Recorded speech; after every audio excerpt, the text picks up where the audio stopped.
नमस्कार, मी दीपक पाठक आणि तुम्ही पाहतात आझाद मराठी. भारत हा कृषीप्रधान देश आहे आणि या कृषीप्रधान देशामध्ये शेतीला पूरक असे अनेक व्यवसाय केले जातात. या व्यवसायापैकीच एक व्यवसाय आहे मधमाशी पालन किंवा मधाची निर्मिती करणे. हा एक व्यवसाय आहे. या व्यवसायाला सध्या भारत सरकार खूप मोठ्या प्रमाणावरती प्रोत्साहन देत आहे आणि शेतकऱ्यांना एक रोजगार निर्मितीसाठी एक चालना देण्याचा प्रयत्न भारत सरकार करत आहे. आज मी आलेलो आहे CBRTI मध्ये आणि या ठिकाणी असणाऱ्या ट्रेनिंग कोऑर्डिनेटर राहुल काळे सरांशी आपण आज संवाद साधणार आहे आणि मधमाशी पालन, मधमाशांचे प्रकार, यातनं फ्युचर काय आहे या व्यवसायाचं, याबद्दल सगळंच जाणून घेऊया. सर, सगळ्यात सुरुवातीला CBRTI बद्दल सांगा. केंद्रीय मधमाशी संशोधन आणि प्रशिक्षण संस्था पुणे ही जी संस्था आहे खादी ग्रामोद्योग आयोग अंतर्गत काम करणारी autonomous body, minister of MSME त्याला म्हणू आपण, मायक्रो स्मॉल मिडियम एंटरप्राइजेस, सूक्ष्म लघु आणि उद्योग मंत्रालय, भारत सरकार याच्या अंतर्गत काम करणारी एक संस्था आहे. साधारणतः 1962 पासून ही संस्था कार्यरत आहे. साधारणतः आता एक 63-64 वर्ष पूर्ण झाले त्या संस्थेला. मेन जे कार्य आहे मधुमक्षीच्या किंवा मधमाशांच्या ज्या विविध प्रकारच्या प्रजाती आहेत त्याच्यावरती संशोधन करणं, त्याच्यावरती ग्रामीण लेवलला जाऊन किंवा जे काही मधमाशांच्या पेट्या हाताळता येतात आपल्याला, प्रामुख्याने त्याच्यावर जास्त भर दिला जातो. जेणेकरून ऍपिस मेलिफेरा नावाची एक मधमाशी आहे, त्याला आपण इटालियन बीज म्हणतो, आणि दुसरी एक मधमाशी आहे ती ऍपिस सेराना इंडिका, तर त्याला आपण सातेरी मधमाशी म्हणतो. प्रामुख्याने महाबळेश्वर, कोल्हापूर, नाशिक अशा प्रकारचा जो हिली रिजन एरिया आहे त्या हिली रिजन मध्ये सातेरी नावाची जी आपली देशी मधमाशी आहे तिथं संगोपन जास्त प्रमाणात केलं जातं, किंवा ती नैसर्गिकरित्या आपल्याला एम्प्टी बॉक्स मध्ये ऑटोमॅटिक येऊन सेटल डाऊन होण्याचं तिचं प्रमाण जास्त आहे. ओके. त्याच्यामुळे ती प्रामुख्याने सांभाळली जाते आणि तिचा उपयोग आपण एक ऍपेरी सेटअप करून, जेणेकरून एक 2-3 ऍपेरी किंवा 2-3 बॉक्सेसने स्टार्ट करून एखादा तो बिझनेस साधारणतः एक 5,000 रुपये कॉस्टिंग आहे त्याची, तर तो हलवार किंवा त्याचं ब्रीडिंग करून म्हणा, त्याचं प्रॉपर डिव्हिजन घेऊन तो एक आपल्याला 20-25 पेट्यापर्यंत नेता येतो. आणि ग्रामीण भागातल्या युवकांना हा एक आता रोजगाराची संधी निर्माण झाली. असं CBRTIच्या माध्यमातून आपण प्राथमिक दृष्ट्या आपण प्रशिक्षण देतो त्याला. मूळतः प्रशिक्षण का गरज आहे, पेटी कोणती आहे, बरं, त्याला मधमाशा ओळखता आल्या पाहिजेत, याचं प्रामुख्याने प्रशिक्षण देतो. बरं सर, आपल्याकडे मधाचा वापर खूप प्राचीन काळापासून होतोय. म्हणजे आजारामध्ये विशेषतः औषधाबरोबर मध दिला जातो, खोकल्यामध्ये वगैरे भरपूर मध दिला जातो. शिवाय जेवणामध्ये देखील मधाचा अनेक पदार्थांमध्ये वापर केला जातो.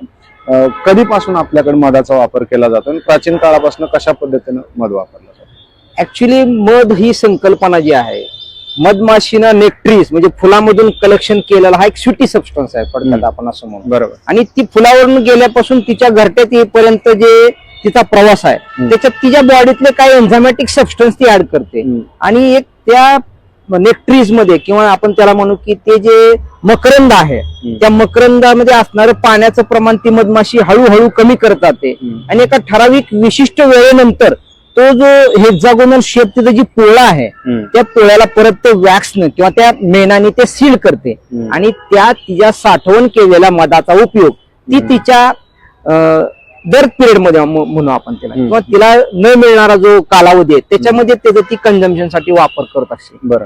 थोडक्यात त्यांच्या परिवाराला डिस्टर्ब न करता आपल्याला जो मध थोडा काढून घ्यायचा आहे त्याची एक आयुर्वेदिक व्हॅल्यू आहे म्हणा आपण त्याला, किंवा त्याची एक न्यूट्रिशनल व्हॅल्यू आहे. त्याच्यामुळे आपण त्याचे एक डे टू डे कंझम्पशन मध्ये आता बरेचसे ग्रामीण भाग असेल, शहरी भाग असेल, बरीच लोक आता त्या पद्धतीने त्याचा नियमित आपल्या आरोग्यासाठी आहारात वापर करायला लागलेत. असं म्हणलं तर ते काय वावगं ठरणार नाही. सर, तुमच्या बोलण्यात सुरुवातीला 2 प्रकारच्या मधमाशांचा उल्लेख आला, महाराष्ट्रामध्ये आणि भारतामध्ये. मधमाशांचे प्रमुख प्रकार कोणते?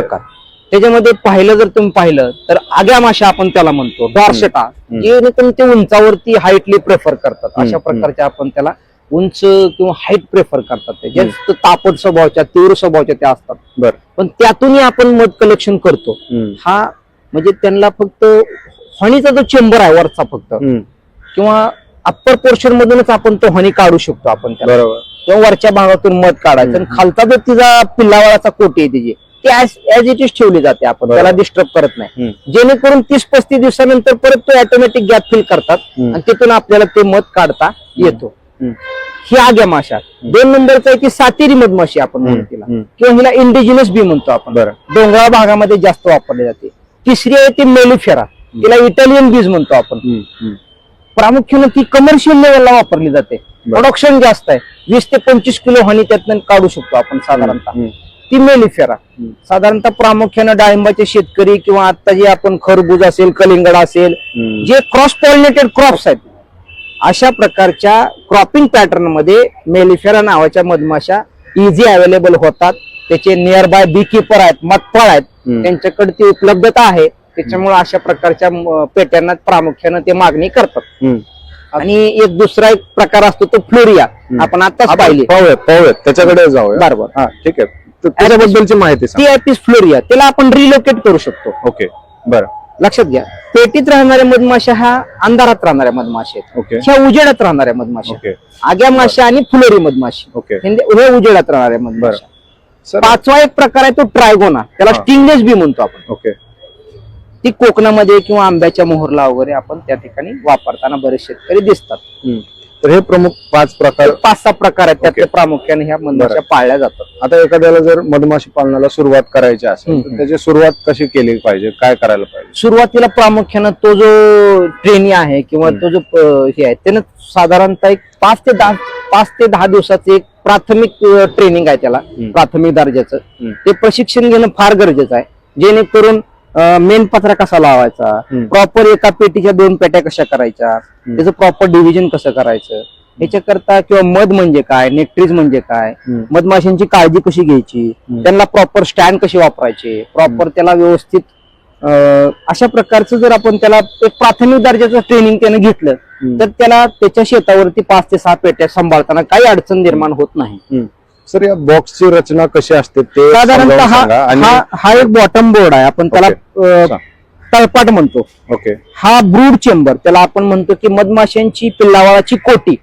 आणि हा जो वरचा आहे तो मधाचा चेंबर आहे. ओके. ज्यावेळेस ह्या 8 फ्रेम मधल्या मधमाशा भरणार आहेत पूर्णपणे, तुम्हाला मी दाखवू शकतो ती घाला, तुम्ही बीवेल वापरू शकता त्या पद्धतीने. तुम्हाला मी पेटी सुद्धा दाखवू शकतो रचना. आता साधारणतः हा जर तुम्ही पाहिलं तर हे पूर्णपणे ब्रूड आहे, याच्यामध्ये पाहिलं तुम्ही माशा ह्या त्या ब्रूड मध्ये आहेत माशा पूर्णपणे. 8 फ्रेम वरती माशा भरलेल्या आहेत त्या. ओके.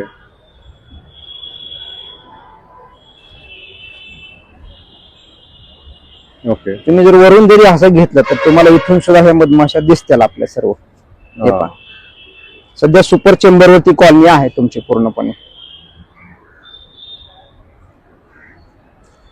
सुपर चेंबर म्हणजे काय एक्झॅक्टली, खालच्या ज्या वेळेस पिल्लावळीच्या कोट्यातल्या सर्व फ्रेम भरतात त्यावेळेस त्यांना ऍडिशनली म्हणून वरचा साठा आपण मधासाठी एक ऍडिशनल स्पेस देताय तुम्ही. ओके. एखादा बी कीपर असेल त्याला वाटलं तर ह्या पेटीच्या त्या 2 पेट्या करायच्यात, मग ह्या 8 पेटच्या 4 फ्रेम त्या दुसऱ्या पेटीमध्ये टाकून त्याचं डिव्हिजन तयार करतो. तिथं परत क्लिनसेल तयार होते. याची साईज वगैरे काय आहे सर? ह्याचं साधारणतः ISI A type, B type, C type. याचं वरून काय आहे याच्यामध्ये? हा पत्रा वापरलेला आहे जेणेकरून पावसाळ्यात पेटीचं संरक्षण व्हावं. ओके. सुरुवातीला पेटी फक्त तुम्ही ब्रूड चेंबर जरी विकत घेतला तरी प्रॉपर त्याचं आपल्याला संगोपन करता येतं, नाही असं नाही. बरं.